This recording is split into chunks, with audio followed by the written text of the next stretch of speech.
This is a piece of C malware I wrote, and right now it's running on a fully patched Windows machine with Windows Defender enabled. In this video, I'm building it with you from scratch, line by line, the exact technique I used, and the theory behind it.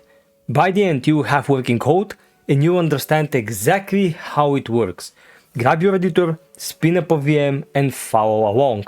Before diving deep into the code and the practical example I have set it up, I need to first address some theoretical parts which are quite important when it comes to learning malware development. You have timestamps in the video, so feel free to navigate if you already know this theory.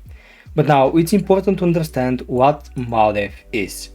Now, in a nutshell, malware development is about the combination of software development and the offensive security. Now, this allows us to do many stuff. And for our job, most of the things that we need to do and need to develop are C2 implants. We also can do obfuscated forks. For example, we can get a project that we already know what it does and how it works from GitHub, and we can deeply obfuscate it so it gets passed from the EDR, and that's the next point that I want to also discuss. And also we can create our custom POCs and exploits based on vulnerabilities that we have found. And let's explain why do we need malware. Malware development on its own is quite complex and you need a lot of skills to do it. But the question is why you need it. Now, to make things clear, I have outlined this very simple diagram which showcases the thing perfectly. From this diagram, we can see that we have standard Windows box with some EDR in place, and also we have some C2 server from which we want to do stuff. Now, the EDR's job is to constantly monitor what's on the box, what happens, what kind of processes are going on, what kind of network traffic, and what kind of files are actually landing in there. Yes, you heard me right. It's not all about files and what's on the file system, but a good EDR also is responsible for taking a look at the traffic and what this thing does, what the process performs as a network connection, or what a dropped file does in a nutshell. Now, the EDR's job is to pretty much determine whether this thing or not is malicious or not, and it has to do it as fast as possible. And here, if it finds that something is malicious, EDR automatically deploys that into a CM server and its own server infrastructure, from where boot teamers and threat hunters can have super easy time finding what the process did and trace us back onto our engagement. So this is the main application for the malware, because if you have a system like that with an EDR in place, you no longer can do basic stuff. You no longer can do NXE via SMB. This is now blocked. You can no longer do secrets dump. This is now blocked. You're gonna get quarantined for that. Forget about dropping mimikatz. It's not gonna happen. Also, I've seen some SOC 5, like Sliver's module for SOC 5, to actually again trigger some EDR alerts. So this also can be on the line for detections and so on. So it's no longer about just a file to get a C2, but if you don't know malware, and if you don't know how to get past that thing here, you're gonna have really hard time running your project, because everything you do, every tool you run, every technique you're gonna run is gonna ultimately fail because of the EDR, and the EDR knows what these things are. So that's why it's important to know malware, because now with the power of software development, you can now modify all these things, change their network signature, change how they are executed, change what they do or how obfuscated they are, in order to have some chance to slip by and get past the EDR. So that's why we need it. And now, how it works is effectively on a theoretical level very simple. So as an input, you have something. Let's say that's a detectable shellcode for a sliver, for example. Or this can be, for example, a tool that you want to run, like this also can be a good example for NXE or mimikatz, or let's say secrets dump. You have some input that you want to do, whether it's a shellcode that you want to run for C2, mimikatz, NXE, whatever. You can get this input, wrap it around a custom code, which custom code is gonna do many techniques combined together, and this is gonna output something that when run is not gonna be detected. Now again, this is just the theory of the things, And I explicitly mentioned that the theory is easy to comprehend and the practice is much more hard. But I think it makes sense to guys be aware of what's the end goal of learning malware, right? So with that, some techniques including sandboxing to prevent EDR from scanning and running your files inside a separate environment. Or you can also go for staging. Instead of dropping your shellcode inside on the system, which for example is this one there, instead of dropping the shellcode, you can fetch it from some kind of a remote server via HTTP, SMB. We already have a lot of videos about that. If you didn't watch them, go to my channel. We can also run syscalls, which is gonna allow us to not use commonly known Windows APIs to essentially get the same job done, but on more evasive manner. Also, you can add encryption to the shellcode, so it's not raw sliver shellcode, but now it's an encrypted blob that the EDR do not have an idea what that's about. So the main thing I want to point out here is that we don't simply have one powerful technique that bypasses all EDRs or AVs and get past anything. No, it's more or less about combining different techniques together and then chaining them up, testing the result. If it works, nice. If it doesn't work, get back, modify the techniques, add new one, exclude some of them, and continuously do experiments until you get the desired outcome. So it's a consistent trial and error because EDRs have their rules updated. The EDR from today is not the same EDR from this day last year. So they're constantly updated, they have new rules, we have new techniques, and it's all about combining techniques until it makes it work. I'm pausing the video just to say massive thanks to all of my Patreon sponsors. If you also support the work I do and enjoy this content, you can become a patron and get access to exclusive tools, techniques, and internal videos, including the Malware Development with C course. So in our case, I have prepared a very not that simple demo, but it's gonna get clear after we go over it. So for this demo, I have a Windows Defender because this was the easiest AV box I can pick up at this moment, which is the system there.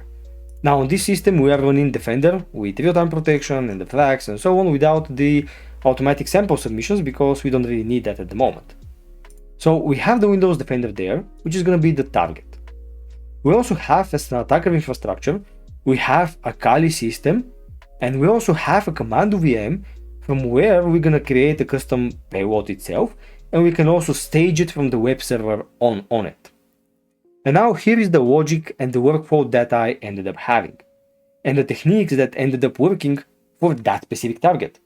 Now, if I get the same thing to, of course, against a different AV or even an EDR, this is gonna most likely fail.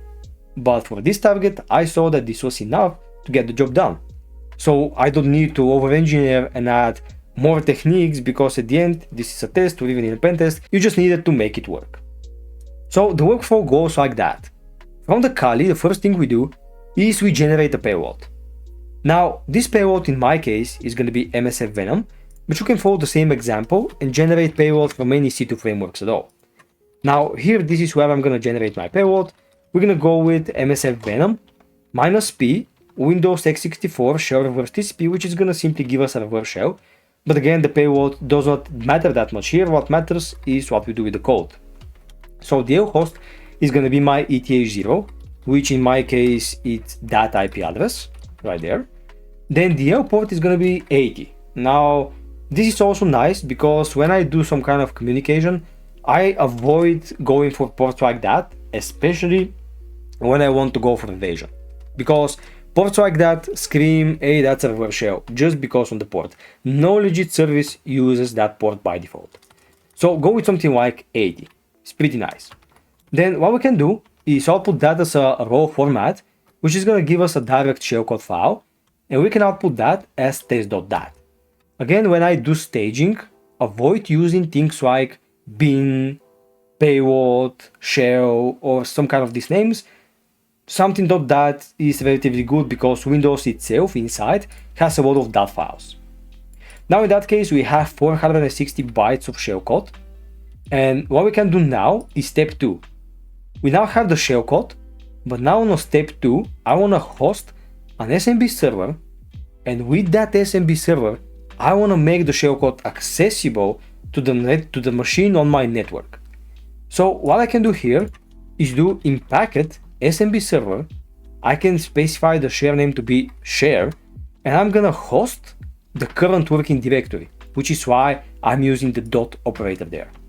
Again, I'm gonna do ts to have timestamps, minus debug to have more verbose output, and also minus smb2 support to have the compatibility for the modern Windows systems.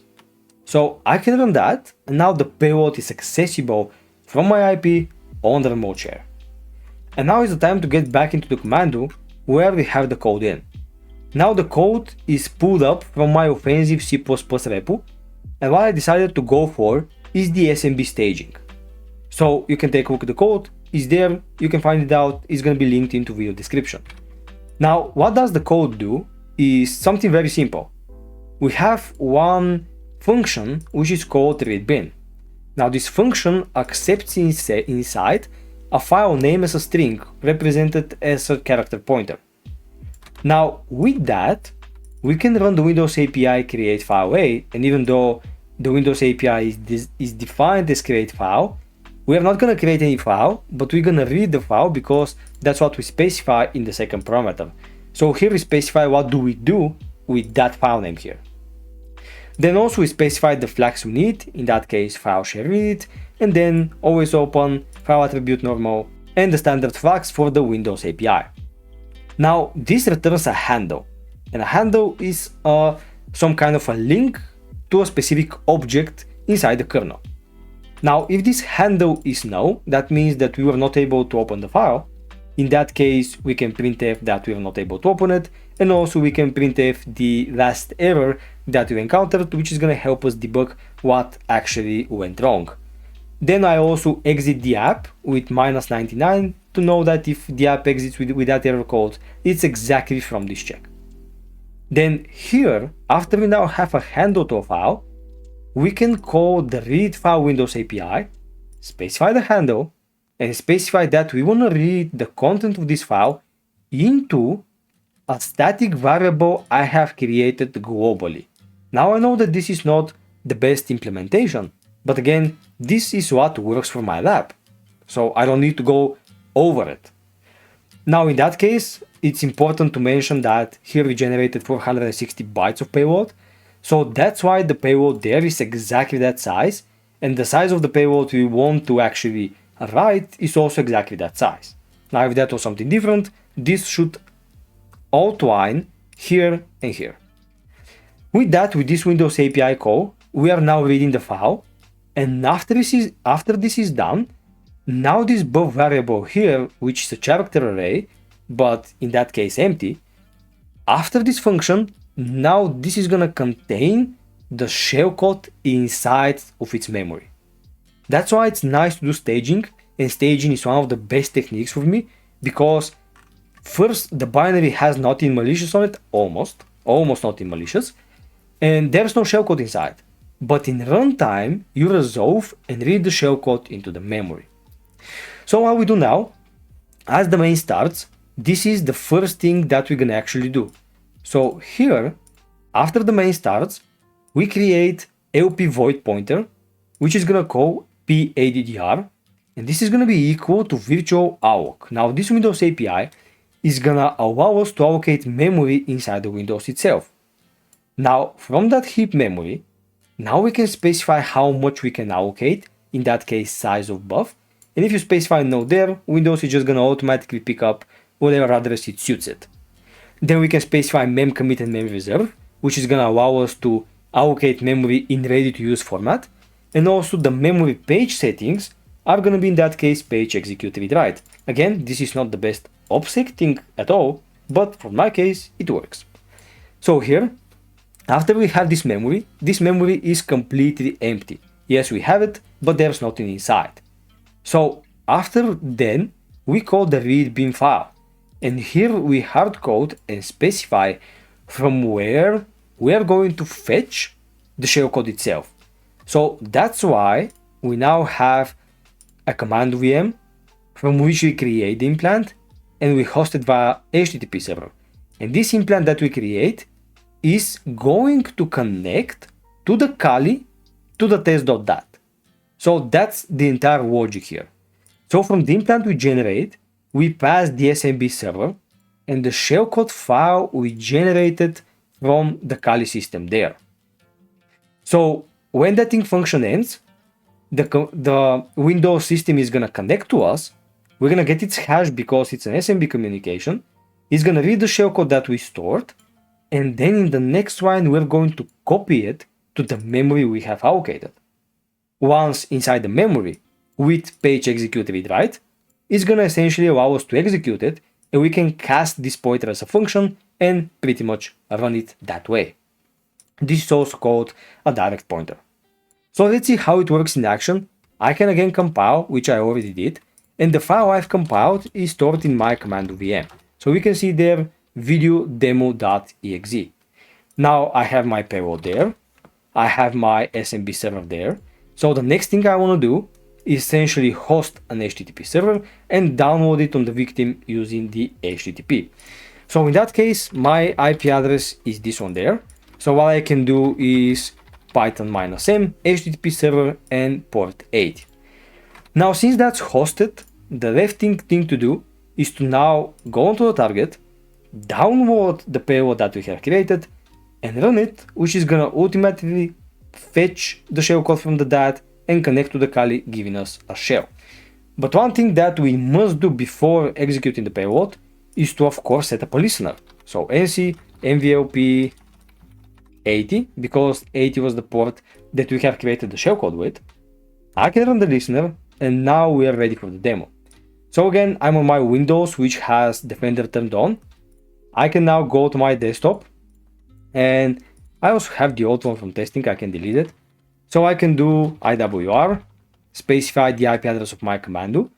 From there, download video demo.exe. I can make this thing bigger like that, and then I'll put that into video demo.exe.